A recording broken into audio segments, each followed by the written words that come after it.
nagamba malayika oyo one day ntinze nkyobuzibu ne bugwawo tukabanga. Don't be a woman in chane bibanjola. Kasabandita mu court, be strong. Guma kwanja kuvaayo. N'aba bantu teyo nabo one day bajja gendayo. Nakimugambe tukabanga ne bwenfa tokaba. N'abanzise nabo bajja kufa. Ate baba banzise alina okulivenjinga. Bwakitegeera nti kungu yabadde mu kufa kwa Gashumba, she must revenge. Ekyo kiri mu DNA yaffe okulivenjinga. Kitulimu. Kubanga situlangako meeting yona yakusanyawo kungu. Lwaki otula meeting ensanyawo? Kati kutwala abantu limukwano gwange. Nensanga abantu bakuba ntandikira okuba bali. Mbuuza later ne yadde omukyamu. Enganzo ntasiza. Kati ngaba ina tasiza omusajja. Twali tugenda ku mbaga ya mukwano gwange Frank. Olaba ne church ku waliwo church eri Gaba Road. Nasanze Subaru. Aba boda boda bakisazeeko maaso nebe batadde amayinja mukulu. Neba buza chichi. Mbo omusajja ono atomedde omukufe nadduka. Sinze najjo omusajja opaka ku police. Badde bagenda George. Era bewanyi Gashumba bera butajja. Tubadde kugenda ku George. Really? Mob action. Eyo mbinyo. Kakati nkusesaaki. Bena tuse ku mbaga ate abampiseeko nga bagaba. Badde balowooza mbunze ntomedde. Ebisiru ne bimpitako. Ne bikuleka ne bindekawo. Mpo kyokuyimya ni mwamu Gashumba kiki. Kati bade twakuyiseekaawo kati singa baakuse. God of course ngamba bugambi in case. Bage twamuyiseekaawo twamulabyawo. Nabadde ne malayika nga tugenda ku mbaga eyo ne munyumiza story. Enjala yagwa Somalia. Yali ya Somalia Ethiopia 1981. I think it was Ethiopia. Waliwo munnamawulire yakuba ekifaananyi ng'ensega egenda kulya akaana konna ennyama yali ekaweddeko. N'awangula ekirabo ky'okuba ekifaananyi for 7 years. Ng'ekifaananyi kye kisinga. Bamusanga yeetugidde mu apartment e Canada. Ng'ali second note. Tiari greatinga kuba ekifaananyi singa ya saving obulamu bwaki bwakaana. Kati imagine nga abasajja benale stewing zaawo singa bafudde yo kimanyi mateeka boba n'emmundu bobera armed oba boba n'abasirikale noyita ku muntu ngattibwa naye bakukyajenga mada bomuleka ne bamutta kubanga oyina weapons ezisobola okudispersinga abaki abantu bano. You get it? So munnamawulire yeetuga ng'agamba singa tiyakuba kifaananyi n'alesituwinga obulamu bwaki bw'omwana. So bye bitubeeramu musi yaffe. Nkiddamu mwagala ennyo ababaagala. Oli bwakusasulanga kasente musinze. Owulira? Kungu kini kaliiso oyo mulaba. Bw'omalanga okusinza Katonda ne bazadde bo naye musinze. Kubanga yaweerera abaana bo. Bwekiri.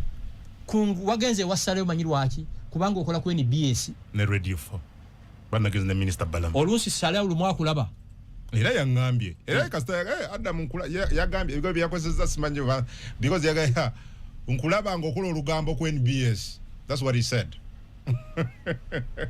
Ngokola olugambo kuki he said it jokingly nga meaning andaga nti andaba nga nkola emirimu platform ya NBS ani yagikuteekawo Dr. Ken Karisa kachene okumusabira wava muno mulaba buli mwezi ayina abakozi abasoba mu 107 kitegeza alabirya family eziwera omutwalo Lupaleri yayo manyi so de endako Suri Lupaleri ayina abakozi abawera akasanvu kitegeza bwafencha family mutwalo gumu 14 baba affected agenda kaba bonna bagenda kuzinga family zigenda kuzinga era bwendaba abajega abatunulya ku mawanga nseka n'okuseka so deal creatinze emirimu gy'abana Uganda omutwalo gumu 14 Muganda Munyankole Munyarwanda Muteso mumbuli yo Muganda Munyankole omusogo ayina emirimu sudiri gya creating de gwanga lino patriotism kyetegeeza. These are serious matters. Abayindi. Sudiri omuyindi wabana Uganda bameka emirimo. Mtwalo gumu 14 plus. Kochege. Lwaki Sudiri tomwa passport ya Uganda babajagala.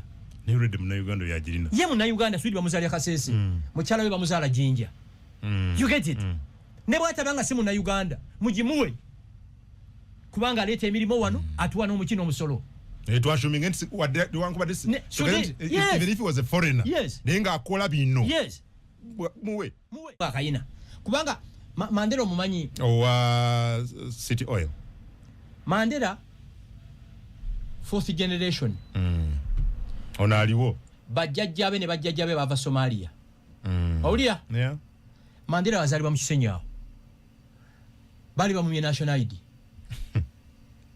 na mzee Mandela oyo Mandela naye yana abakozi abawere 12 Umar Mandela a very obalo akimwerabira nnyo a very simple man bamumma national ID naliko nayawo nali ndiku Cafe Javas ne minister achalinda honorable Donia Ayebale twatudde ku Cafe Javas awo then nze nga simulaba nko physically mzee Mandela can you imagine Ambassador Donia nanga Kongo na ono mumanyi basi naga mzee Mandela the man came humbly nambuza how are you Mr. Kongo very simple very respectful mukwogera I was surprised kakati ulira Mandela ye mukwano gwange Mandela bamuma national ID nagamba abanira mbawadde nnaku 7 nga mumpadde national ID bwe mutakikola ngenda kulanga mu New York Times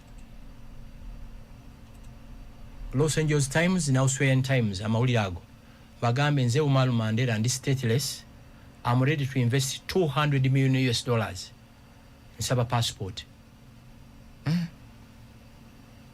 amawulire bagatuka gatya ku president katasanyewo nnira really onna kusatu Mandela mu national ID Mandela n'ateeka ebirango mu New York Times Australian Times California bula Times nze Umar Mandela ndi stateless nina millions za dola 2 zinyalo ku investinga mu nsi tewali nsi etamuwa butuuze akibanga nti oba Portugal kasoba ne dola $5,000 bakubuki obutuuze amanga wegatuse mu abatamanyi Mandela zino zi Cafe Javas zize City Oil zize Mandela Grain Millers zize Supreme mwaba kulisengano nakonka Supreme byona bibye Supreme maize flour yomu kubalanzi bafwa na bolango by the radio 4 yomu kubazingo 2 cent one radio 4 through Supreme maize flour and Supreme wheat flour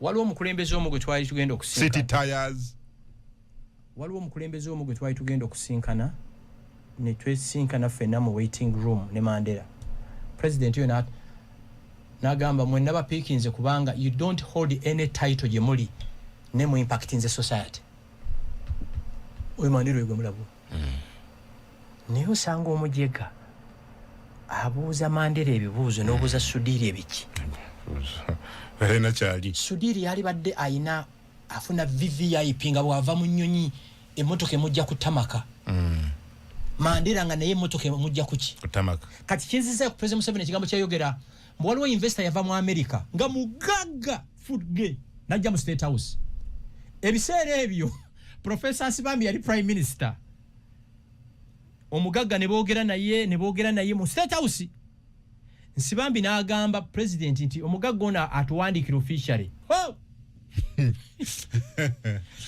Museveni naga tasobola fe tumwetaaga yita tukola tatwetaaga nga GDP yansi mukaaga muntu omu ogataka Sudani Kenya Uganda. Tanzania Rwanda Uganda n'ogattako ne Bujibuti okufuna obugagga bwe Sudiri Rupaleria Sagodoni wava munno bamandira ku mikolo gy'eggwanga bali badde batula ku line esooka nga baminista bali ku line yakuna emabega tusosowaza baminista bannabyabufuzi bani otegede n'ensi yafa ebyandibadde ebikulu tetubiwa makulu zabagamba nsasula abakozi buli mwezi situusangako ng'ennaku z'omwezi 3 nga sasudde owulira I know what it means okuba ne wage bill nti before the 3rd omaze okusasula abantu okiwulira so kyekyo abantu ngabo betaaga okusinzebwa everyday mwa abakozi b'eni BS buli musala musalenga musaba Katonda wangaze Kalisa Dr. Ken Kalisa amuwangaze era mukama muwangaze we tuli kubanga wali musabe Katonda muwangaze kubanga muri kuye yawerera Rahuma namugambe kungu yawerera gwe yakututene wasale salo lugambo alulabirawa ku TikTok yoba ku TV eni ono bonna mere oyo omogeddeko ayina statement yakoze ku mukolo ogwo bawajulidde bulungi pega nti ne woba n'ebitiibwa ebyenkana ki kanaga nze ndi minister ndi mbaka wa parliament naye mpa omwami wange ekitiibwa abasajja kyebaagala disrespect your husband your marriage is gone simple nyoma bao obufumbo bwerabire ekirabo oba toyagala kubeera under someone's roof beera nakyeyombekedde funa ka apartment ko obeere mutereja kukwatako ne bw'oba omanyi nti oli mukyala wa Gashumba terms and conditions olina okugondera byayagala ne bw'oba n'ebitiibwa ne bw'obeera PS kobeere minister ebyo ebitiibwa bikoma mu ofiisi yo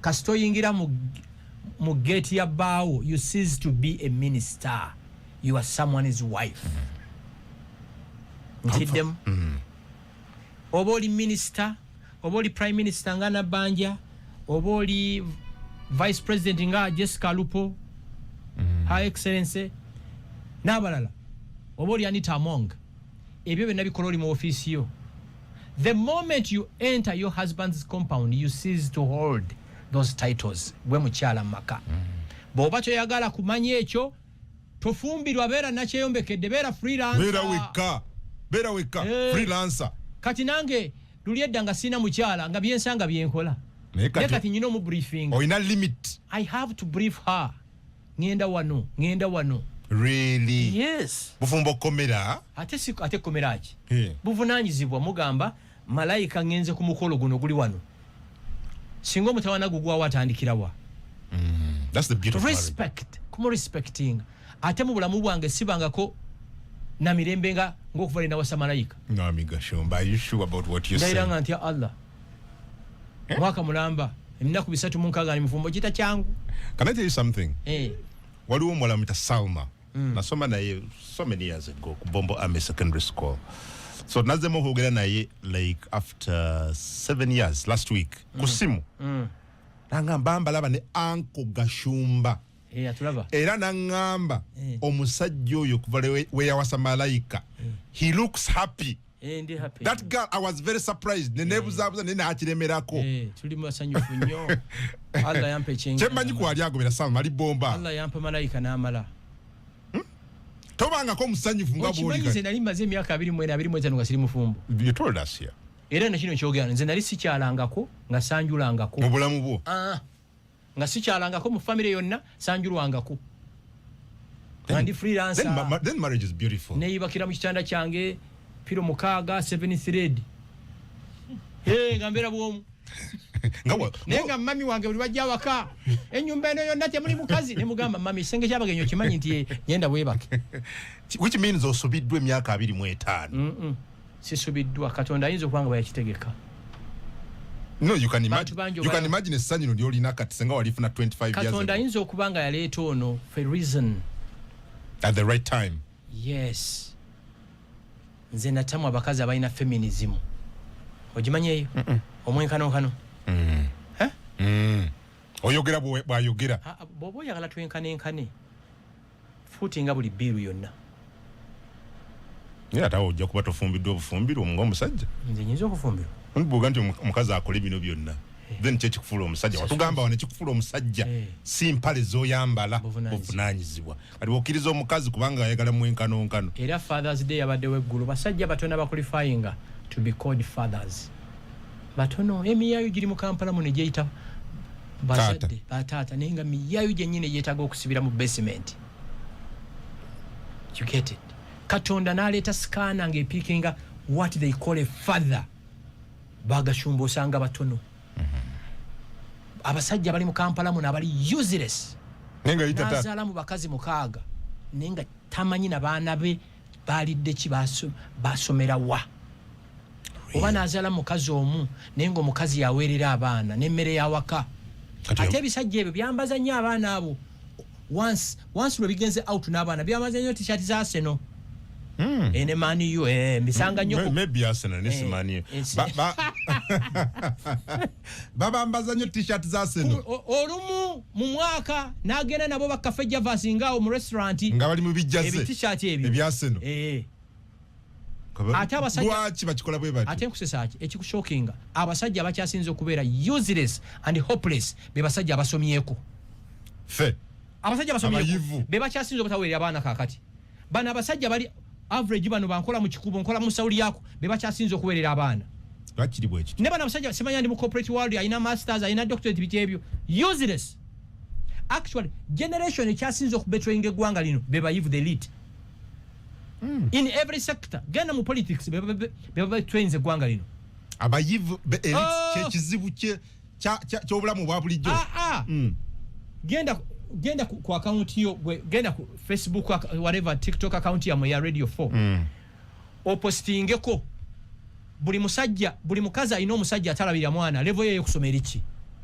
baba bayivu degree masters actually bembono kangende ku account yange ya X you be shocked soko tekikao kati abasajja ndi mu streaming wano abasajja abasomera na miryango King's College Buddo Smack Kitende na Mugongo bosuubira nti basomyeko bayina okuvaluinga okusoma be bataweerera baana omusajja eyasoma kuba kutwala batya mu fida njo weerera abaana ogendo kya mu family court nti omukazi akudwa aginze mu court muweerera abaana balabirira abaana waliwo ebintu ebiri obvious kast ne boyawukana ne mukazi wo today waliwo obuvunanyizibwa bwolina okwetika forever tebuli kuvaako kubanga bana abaana be mwazaala they are innocent kyali kikolwa ky'abasirwa ababiri two fools ekikolwa ekikazi n'ekisajja ne muzaala abaana abali innocent tebali pate ku busiru bwammwe gye mwali mu buloogi bwammwe mu busuuko obwa layisi ne muzaala abaana you get it obusuuko obulangidde imbulangidde ochulia abana tebazza musango abasiru ababiri omusiru omusajja n'omukazi be bazaala abaana bano why would they pay price ziramu yobugwagwa bwamwe obugwagwa bwamwe abaana abato abali innocent tunula njalo ogende ku visitation z'amasomero olaba single mothers abajja okukyalira abaana nenga kitata kiri mu kulya mbirizi tayagala na kumanya atayala kumanya kati ate mama bwakuza bana abaana ne bafuuka ekyamanyi kijja kujja ku graduation aba bana bava mu ntumbwe zange gasiya kicho bakole nnyo okusumula zipu waida bava mu ntumbwezi babata abayava mu ntumbwezi kyovola nkugambye kuza abaana ngo bagamba n'abaana go mama abaana bagambe kyoyitamo baweerera kitaawe then you'll be inciting them against their father. What do you mean by inciting them? Bajja kula nga bakyayita ata waawo. Kurani tugamba okwogera amazima. Yes. Ate Bible. Nayo. Kati mbasogera amazima tinzemba weerera. Mama bakyogera amazima. Abalimbi. Abayogera amazima. Goma kitegeeza being a single mother. No weerera abaana. No bagulira grab gwe bagenda nayo.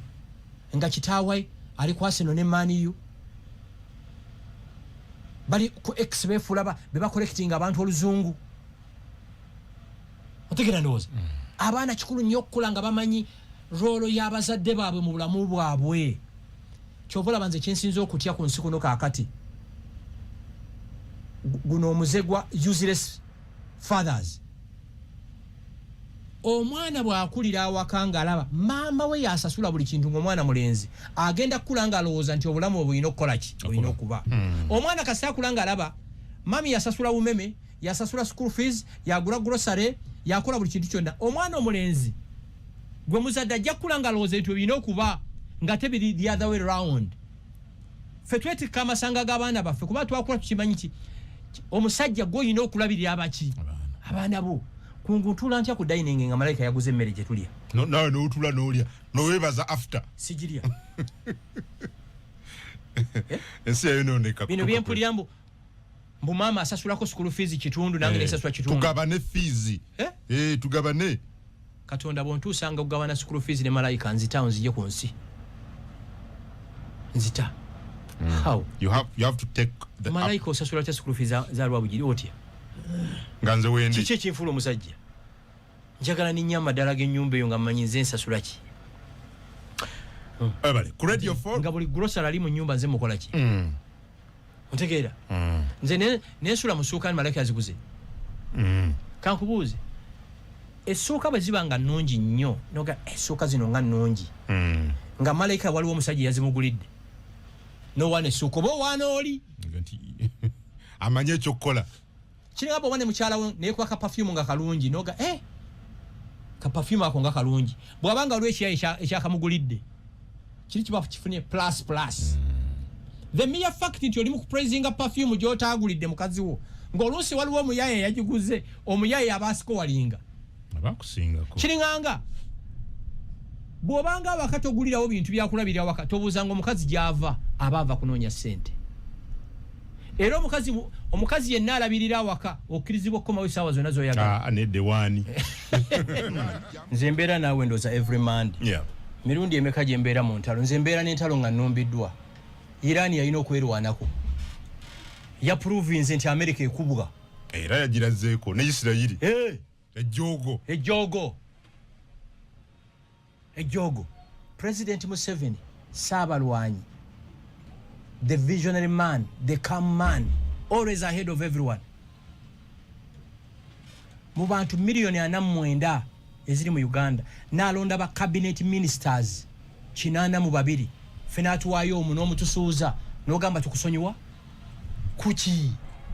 Gwe kungunga bw'oli wano enkya CNN oba CNBC negamba gwe munnamawulire gwe tulonze mu Uganda okukola ku CNN olina nakuma visa.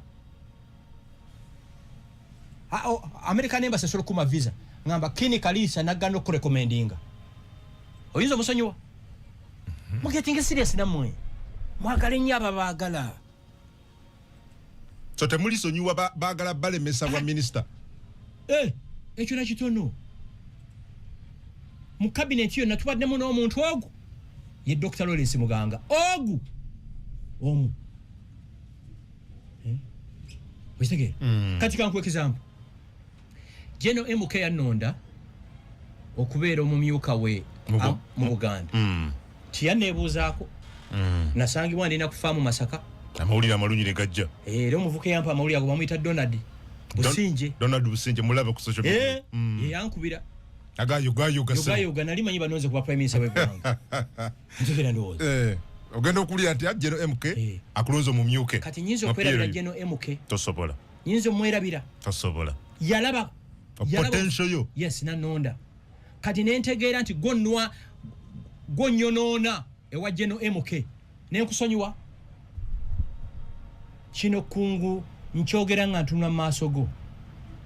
Mu unit season atwaina the Avengers, Revolutionary Guards, team chairman MK Ame. Omuntu ayansinga okumobilizinga era gwe nkubira salute ayitibwa omu Balamu Baruga Khali teri mulala. Really? Teri mulala. Balamu. Ye yakusingako yekka gwe nkubira salute mukola mobilization. Lwaki Balamu yambitinga mu bintu bibiri yaliwo NRM. Nze nalimva wa Dr. Besigye nga ina network ye NRM yonna. Every district that would go to nga Balamu inayo network. Ekyokubiri nga kyansinga okimanyi Saabavulu. Abibaddemu ebivulu for long time. Nga bwatuuka ayinayo gwakola ki? Gwamanyi. Twatambulanga nayo Balamu va kweno district eno genda mweno. Balamu yalina double cabinet ya green. Eyo tena wetatuuka. Yeka. Ochaba. Nabana bonna Pierre yabali wansi bonna bakimanyi. My ability to deliver. Atenze nyina obuzibu. When you give me an assignment, olwana kugituukiriza. You don't need to call me. Tonkubira ku supervising kastompa omulimo. N'ogukkiriza ojja guteeka kamanyi gogona. Buuza abakitebe ky'NRM bano. Ni National Treasurer yani ono. Deborah Babura Owundo. Mukalu akawedde. She gave me an assignment. I delivered. Buuza Jenny Barechi wa State House. Ask her mu PDMO. When you give Gashumba an assignment, you don't call Gashumba. Never. Mulikira nakola. Yes, era kinuma nnyo kuba nti mpantyo nkuwantyo omulimu ate ne nkukubira ku supervising. ne mulambu no gwa bulijjo bana emirimu ask General Yoweri Museveni mubuuze the assignment he gave me I delivered obate mukimanyi I delivered okuva 2022 you get it so kiri so tosonyiwa akola obubi bwajja ne apologizing musonyiwa I can forgive neserabira tekisoboka we can always forgive nesobola kwerabira kyoga tuyinza okwerabira abantu abakijjanya bajjajja ffe wano you think we can forget you think we don't know no you can't ate ffe abafuna omukisa okuinterfacing ako ne bajjajja ffe ne bakitaffe we know a lot tumanyi bingi gwe kungu okeera wano bambi n'okuba tuki mu Amerika twakitanga kipakasi n'okuba ekipakasi wano n'odduka ku NBS n'okuba ekipakasi n'odduka kusanyuka every day kati n'otegeera nti waliwo yadde akuwa obutwa eddoboozi lyo life NBS bekyakuwa omulimu tesobola bakuwa omulimu olwa ddoboozi lyo ne intellect yo ng'omusanyukira here Bible tugamba tosobola kumusanyukira musanyiwe ababakola ebibi kuki of course I cannot kuki no way I cannot nze preaching on your love if there is love I preach hate if there is hate akulaga obukyayi mulage bukyayi kulaga omukwano mulage omukwano nze era singa obukyayi baali babutunda naali buguzenga mu supermarket kubanga ndi musajja mulungi nnyo those who are close to me nino omutima oguli pure teri muntu antuukirira nga nyina ekizibu n'essimu yamba neggu lwaki ondaga obukyayi ntega nakulago n'asasula buno n'asasula buli you get it nate Katonda wa amaanyi amala najjayo muki ate ffe twali tulabye abanene kungu nkubulire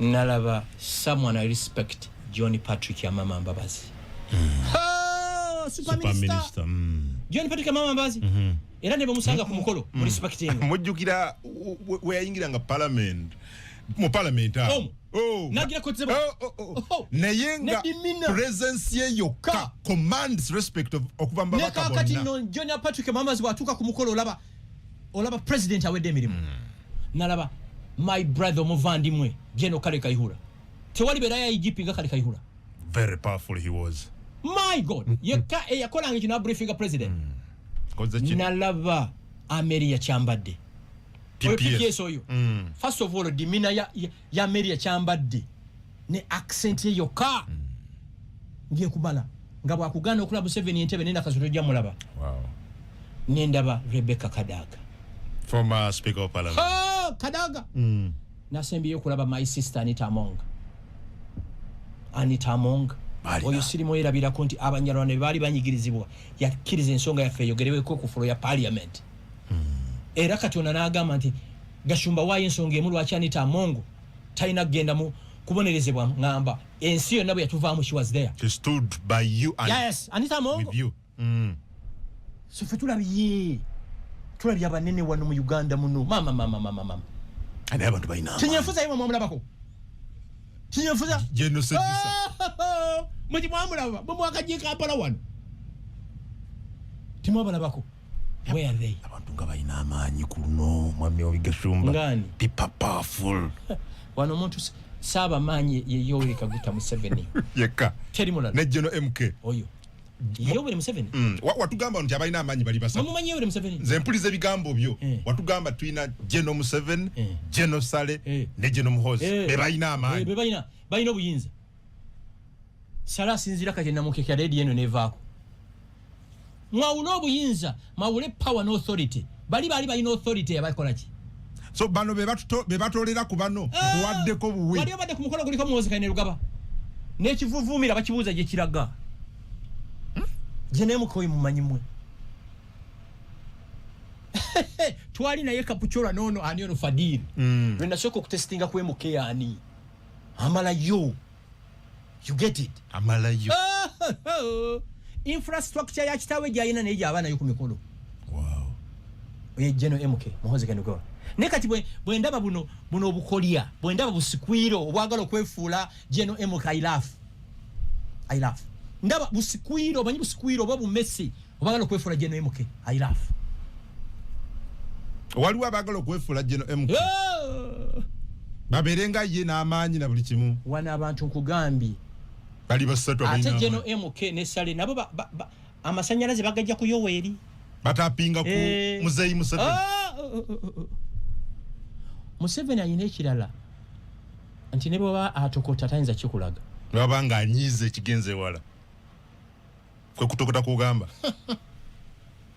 nze nfunye omukisa ku interface nga naye sigumuseebiri sigimanyi bungi naye ayina ovanga ku muntu alikka kati olaba bino ebibaddewo ennyo muganga ayebale ani muganga yebale Shedu Shats ayina sinzibiri ya yakoze mwena mujja kuba musirise ya taking a decision biringe byasirise okyabiwulira mujja mugenda kubeerawo ku Twitter handle ye nga taking a decision. You get it? So muleke kwepanka muleke kwefuula kye mutali osanga ka state minister nosanga ka minister kefudde ka katonda nosanga kala DC nga kalinga kefudde kiki nosanga ka permanent secretary nosanga ka general nosanga ka kanu nga kafuse ka katonda ninga naye amanya tapinga wali nyina general mugwe nagende mu state house e foster general bafuza olinga tuyingide mu state house nengamba banna ono gweze nenga ina nezikube nyonyi bafuza general oli nengamba waba mukeberero neno chukeno tunuleno nenga kiro kiki oluge bitibwa namanyi birazeewa anti bali kuna nyini bitibwa mukakkanene nsi yaffe be humble nezo media houses amweze mukolamu kusanga ka fake master kakola mu TV oba radio station nga kalinga ke nyini kuyo nenga nyini yali very humble ba nyini mikutu baba humble nefe bawaddeko obuwinti mubere hambo bishop wange Servas Jumba omulinyako kubigere notambula naye obuyinza bwalina masaka obumanyi niyo osanga kana akayize verse biri mu Bible ayagala kujiku prophet bishop pastor what verses biri ne Jumba omulinyako notambula nokola ki mubere bakakkamu enensi yaffe be humble enensi yaffe tusabirira Uganda akaseera President Museveni bwali basazeewo tesaawe etuuse takyalidinga ggwanga tuwere ne smooth transition of power kungu abantu bakoze mu ggwanga muno ovuga emmotoka okuva e Kampala paka Bulindo n'ogenda paka Mpigi abantu bakoze ebintu bino bwe tubizanyira mu within a brink of an eye bisobola okusaanawo. Talking about humbleness, so you get to Geno Sale being one of the people by no buyinza nafunye omukisa nagenze ko ekapeka ne Minister Balam nenalebye Geno Sale mu butuufu nga tosobola kutegera nti ayina yadde mu nyumba efaanana etya nyumba zino eza bulijjo kati eyo ekapeka nnungi naye singa bamukyali yanga ali ggulu mu barak singa asula mu nyumba ya kibokisi ye kayihula ennyumba yeno eno gyali wa nange linnya linvudde mu mutwe Kasagama tosobola kukiza nti nejje ne kayihula bayina obuyinza bayina amaanyi naye tosobola tebagakukuba mu maaso Geno called me Geno Sale nga ndine Honorable Balam like please Adam how are you you today you came on a very busy day and busy but Balam make sure you bring Adam another time kaina lwasabera busy like organize and bring him back de facto vice president Geno Sale Geno Sale omuntu yekata genda nga hiyo era atayinza kulinya yisaba sajja kabaka Teddy Munene atagenda wasale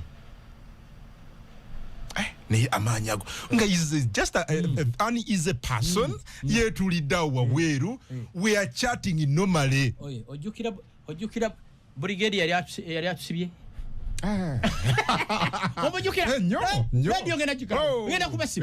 I will switch it off. Where is he?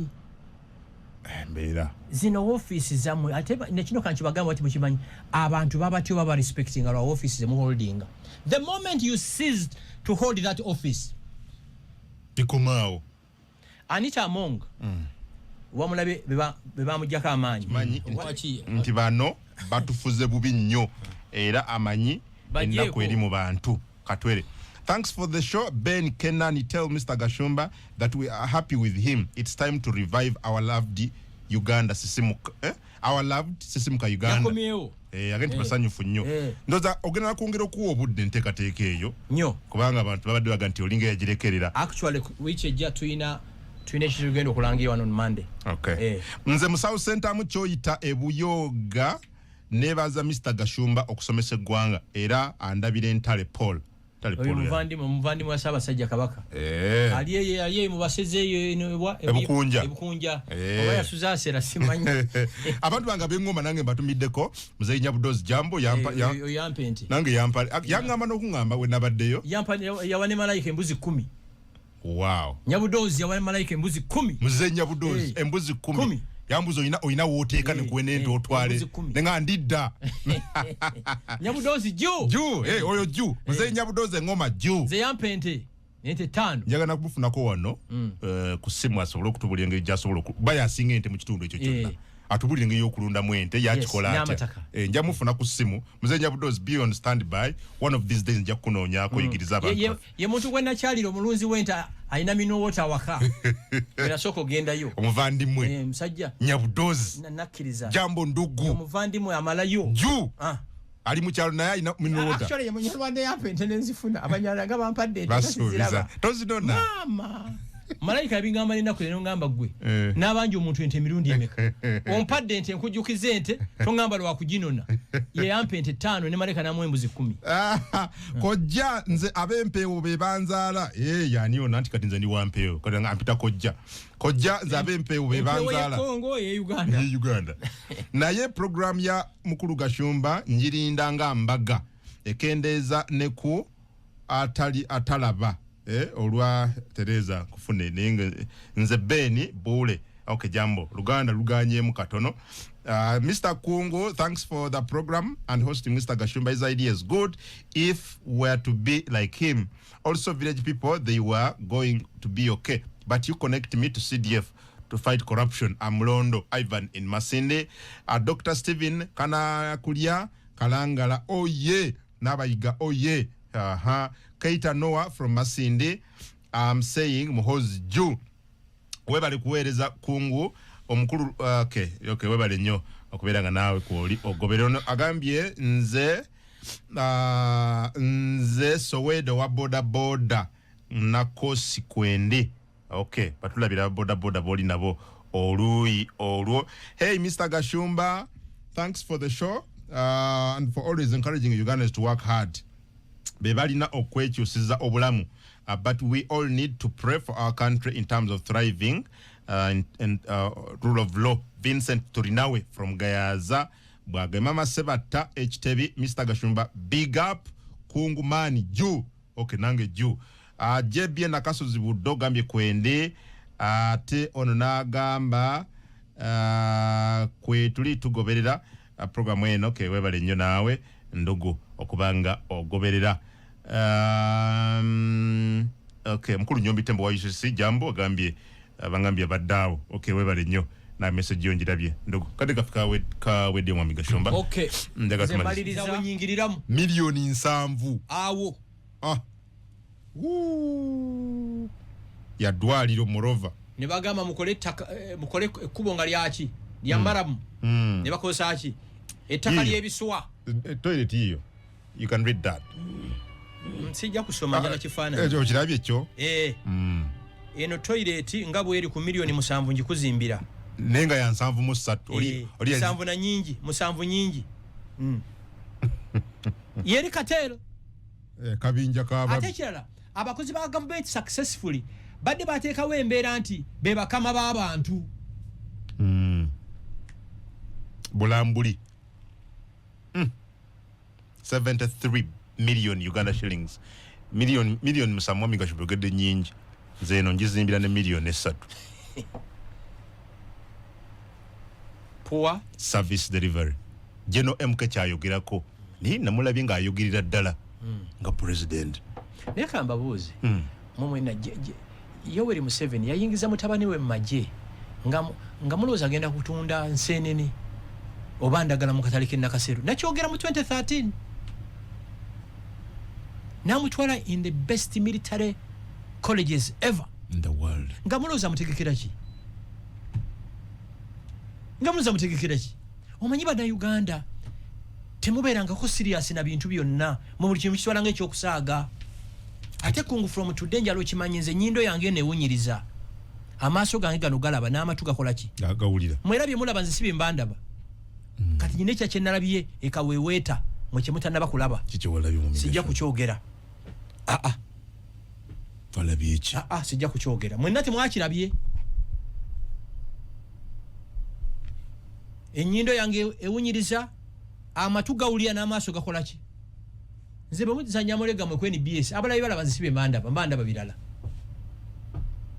and I can tell you tewali kintu kyenjogeredde ku show ne kyemutagenda kulaba buli kimu tugenda kukyera Samora nawe ino musango ne yetaaga kugoba Samora producer program wenu kubanga twogedde ebintu bingi ne bituukirira oyagala bikomyewo nayogera dda ku babalaabo ne kusaba amaloboozi ago ddemu ogazannye naganoonya nagogera dda nti ababbi bali awo mu parliament awo and nobody in Uganda can threaten me totya abantu bali babiri abampa ebiragiro n'embiwulira olaga nti kattirize kya 46 kimusigaddemu ani ekyo twakivuddeko dda 40 mwena tukiddemu bannange muddemu ku TikTok twagala okumanya ababbi ba parliament ababbi bali babiri omu yatwala 40 omula 60 typing erinnya yatwala 40 twagala 60 twagala 40 teekawo n'ekifaananyi kye genda ku kirala kati batandise dda njagala funa simu naye Muwanga Kivumbi yazemu n'akwatibwa wekitiibwa Honorable Muhammad Muwanga Kivumbi tetumanyi gyali to accept that kyekimulina naye nga yakwatibwa ng'ava Butambala ng'ayingira Kampala Muwanga Kivumbi aliko emmindi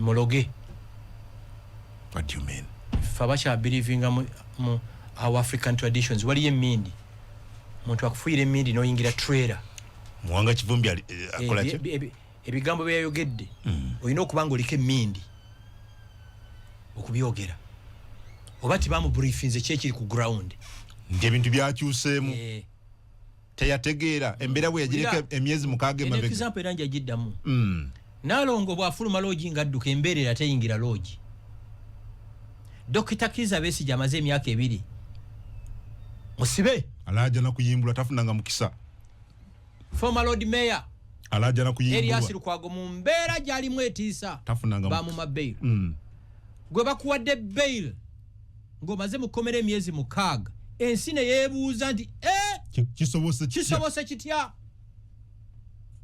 Semujunganda ali mu exile oba temumanyi ali mu exile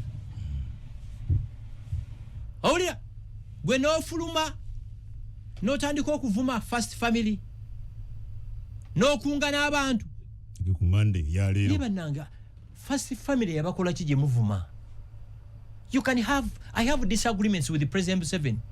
There are many things I don't agree with President Museveni, but I cannot dare insult him or abuse him. Museveni nebo bato mwagala, he's the president of a country, he's the commander in chief. Ate kisinga obukulu, he is a senior citizen, musajja mukulu. Kati bakuyodde abadde bakuwaana naye anavaayo yokati simanyi, and I know it from a reliable source. Beire eyo waliwo abagirobingira abeegayirira kubanga political crimes ezisinga tozisortingira mu kooti sorting up political. Yes, abantu bagenda bafukamira president omwana affe musonyiwe. Museveni we ayina ekisa ekisonyiwa buli muntu. Tumukunde tyakomye mu cabinet ne tumukunde mwagadde yazze n'amaanyi mu ministry yabagambye bino musimanya nze ndi mu Katoliko lwe Sunday sikwata simu mugenda walala jana tumukunde jju yatandise jana tumukunde jju yabagambye bino mbuba bino mboyino omusirikale yakwatira ensawo tagala kubiraba bino simanya weekend situkola yabagambye oba emirimu temwagala kukola mugenda wakya walala so Muwanga Kivumbi ko 075 ne 075 bako ne kyongamba ninga ekirana kino kakibere ku record family yakomye mugivumidde emyaka 4 nakano mukamanye enala ebo yali ewamba Kampala Saabalwanyi yayinamu muganda wogu Jeno Sali Musale siba kiri Government eno kakati bainamu mutabani waabwe yadumira amagye. Bainamu bakoddomi baabwe balwa bogo. Bani bakalugire. Kati baina n'abaana n'abazzukulu. Bw'oba oyo okulya ku matooke n'ennyama ensiike yise ekigambo ng'ovuma first family. Okuvuma first family kwakomye mu kisanja ekiwedde. Kino ekisanja bw'oba oli musajja givume. Ne bw'onoba oli bundi bujjo wansi w'omuvule bajja kunonayo. Ne bw'onoba oli bundi bujjo ng'oli wansi w'omuvule bajja kupiika. New normal. Yes. Really? Ejjogo ly'okuvuma abakulu lyakoze eki? Yakomye. Misuse of the social media. N'amawulire. Lyakoze eki? Mwara eneza, Uganda is the only country where a thief is left to move out, build arcades, but a seller of mangoes is caught and arrested. Is it still forgotten my country? Alan yabuuza. Tuli mitwalo ena. Hello abasajja be baliwa boyagala okulaba abavubuka tebalina mirimu mubogereko ki. Shukran ali Masaka.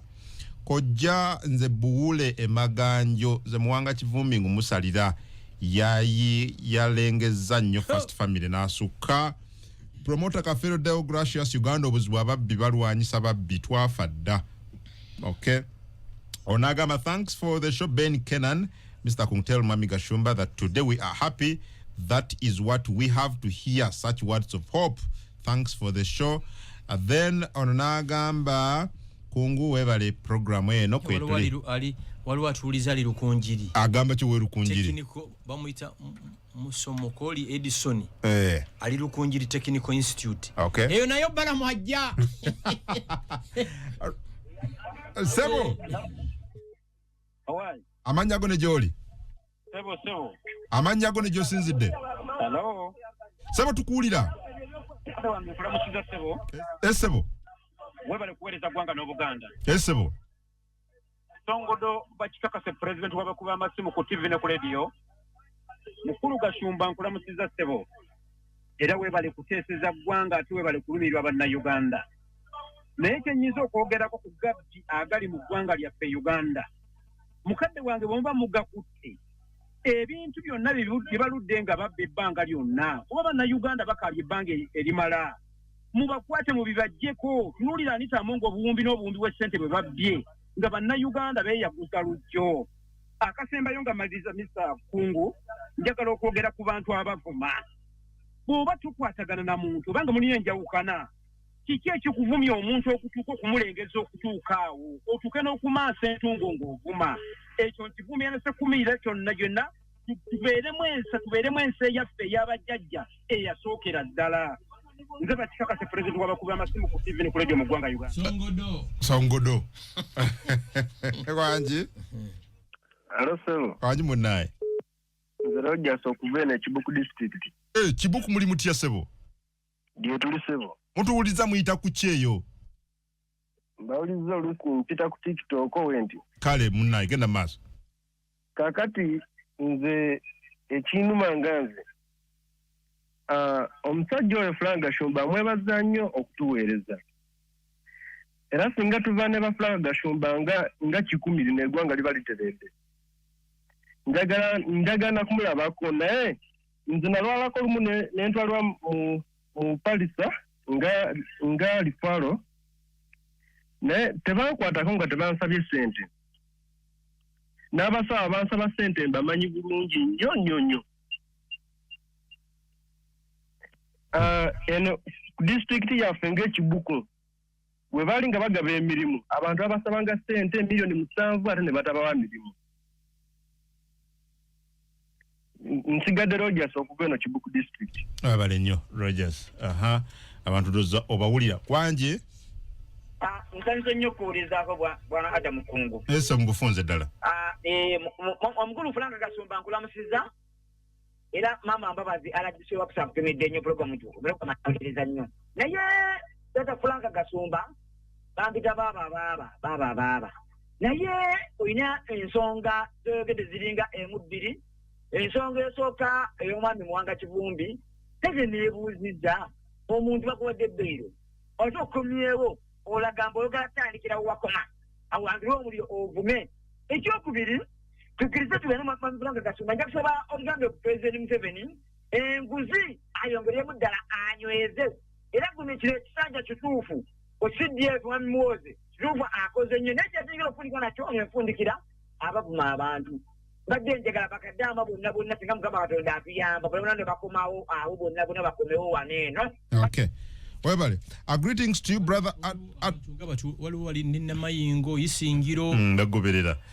Chitengeja Alan Agambi, I would like to ask Mr. Frank Gashumba, if you say that whoever opposes and criticizes the first family will be arrested, if we are all arrested, who shall they rule?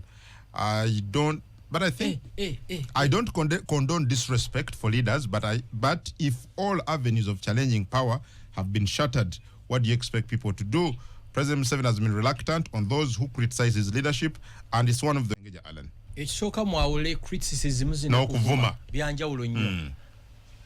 Njagala mumbulireyo omuntu bamuyodde nti ya criticizing the government. Fena to criticizing every day nze singa nsula makomera. You get it? Nego tosobola kuvaayo n'ovuma first lady, n'omuvoola, n'omumaliriza, n'ovuma MK, n'omuvoola, n'ovuma Yoweri Museveni. Okuvuma n'okuwemula n'ebigambo bitayisibwa mu kamwa gwe n'ogamba mbu criticism. No way. It's not. Kubanga waddewo embeera eyo kati bikyuseemu n'abali mu diaspora babanona nyina bemanyi bagenda okuleeta wano nga bali bweru wagwa eggwanga lituusaawo otegera ndo mwawule criticism government kiri okay kasita obeera ng'omuntu asasulwa ssente z'omuwi w'omusolo ali subject to scrutiny ne bw'otandika okuvvoola obuzibu bwe buva kati tugenda kuma that's the MK army gye twali muffe. Thank you. Tugenda kuma wano atuwuliriza weba Victoria University ya university yokka esinga okuddukira ku speed etenkanika. Bw'oba oyagala omwana wo amalirize okusoma aleke kulaajana na mirimu Victoria University. Ya university leadinze mu online studies n'okusomesa abaana AI, artificial intelligence. So tubakubiriza mwenna abazadde nga tonnaba kusalawo decision otwalawo omwana for uni. Please consider Victoria University. Please consider Victoria. Njala nkose ekigambo kino kati nakiyize nkyagala nnyo. Mbaagaliza emirembe n'omukisa. Mbaagaliza emirembe n'omukisa. Kati asese bulira bakasamizi bulira bakafiri. Emirembe n'omukisa. Okay. Ebyo bintu bikulu nnyo. Mirembe n'omukisa. Salamu alaykum kitegeeza ki? Tukwagaliza mirembe gibere naawe. Tukwagaliza emirembe n'omukisa. Assalamu. Mwenabadde batuwiza ku Radio 4, Radio 7, Radio 8. Mwenabadde ku TikTok nga mutugoberera. Munsonyiwe buli lwe mubaati mumpulidde wano mba siri mu Kampala. Naye nga tukyali balamu.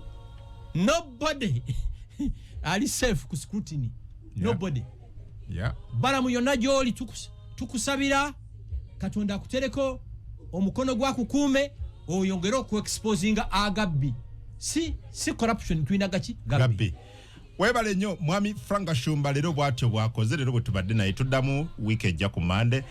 Mukyala ali wano Mumbejja ndagire ayagala kutuusa Shiva Nauma ayagala kutuusako mawulire mu Lungereza